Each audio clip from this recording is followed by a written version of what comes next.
అన్యాయమే పరుగులు తీస్తుంది, అబద్ధమే పరుగులు తీస్తుంది.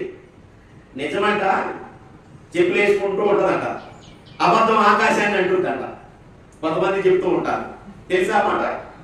ఇప్పుడు ఈ రోజుల్లో నిజం పనికి రాట్లా. ఎవరైనా న్యాయమైన పనులు జరిగిస్తున్నారనుకోండి, వాడిని గట్టిగా పట్టుకుని జుట్టు అట్టుకుని కాలు పట్టుకుని తీసుకొచ్చి ఛానల్లో పెట్టి వాడిని ప్రచారం చేసి 10 మంది ఛానల్లో వచ్చి అతన్ని షూట్ చేసి వీడియో షూట్లతో అతన్ని బాధ పెట్టి బలహీనపరిచి ఏం చేస్తున్నామండి మనం?